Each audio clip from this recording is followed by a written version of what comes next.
তুফান রে পায় আয়নারে ভুলে গেলা। আয়নাবাজির পর থেকে আসলে সবাই আমাকে একটা প্রশ্ন করতো কবে একটা সিনেমা করব, এবং আমি বরাবরই বলে আসছিলাম যে আমি আসলে খুব সিনেমা করতে চাই। এমনটা নয় যে আমি সিনেমা করতে চাইনি বলে আমাকে দেখা যায়নি, বাট আমার অপেক্ষাটা আসলে অনেক বেশি দীর্ঘ হয়ে গেছিলো, কারণ আমি আসলে যেরকম সিনেমার সঙ্গে যুক্ত হতে চেয়েছিলাম ঠিক সেরকম সিনেমা আমার কাছে আসলে আসছিল না, বা আমার কখনো মনোভূত হয়নি বা মনে হয়নি আমি এরকম একটা সিনেমার সঙ্গে যুক্ত হতে চাই, কাজে অপেক্ষাটা একটু বেশি দীর্ঘ হয়ে গিয়েছিল।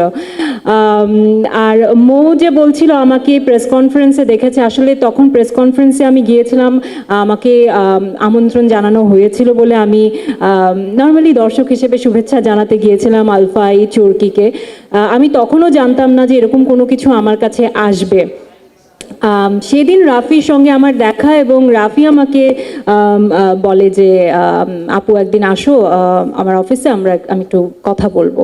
তো তখন একটু আঁচ করেছিলাম যে মনে হয় যেহেতু তুফানের অ্যানাউন্সমেন্ট হয়েছে, হয়তো এই প্রজেক্ট নিয়েই আমার সঙ্গে কথা বলবে।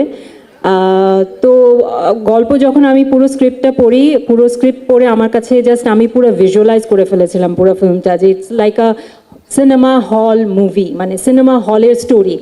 মানে আপনি পুরা এটা বড় পর্দায় না, মানে বড় পর্দায় দেখার জন্য একটা যে মজাদার বিষয়টা আছে সেটা এই স্ক্রিপ্টে এই গল্পে রয়েছে। কাজে আমি যতক্ষণ পড়ছিলাম আমি ফিল্মটা দেখতে পাচ্ছিলাম, এবং আমি রাফিকে বলেছি যে ব্রিলিয়েন্ট।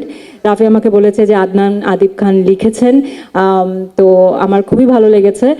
আর সেই সঙ্গে রাফি আমাকে একটা কথা বলেছিল যে তোমাকে সবসময় যেভাবে দর্শক দেখে আসছে আমি আসলে তোমাকে সেভাবে প্রেজেন্ট করতে চাই না, এবং আমি নিজের জন্য তাই চাচ্ছিলাম, কারণ আমাকে নিয়ে সবারই একটা খুব স্টেরিওটিপিক্যাল ধারণা আছে, বা কোনো একটা পার্টিকুলার লুকে সবসময় আমাকে সবাই দেখে থাকে। তো আমিও চাচ্ছিলাম যে সেই জায়গাটা ভাঙতে।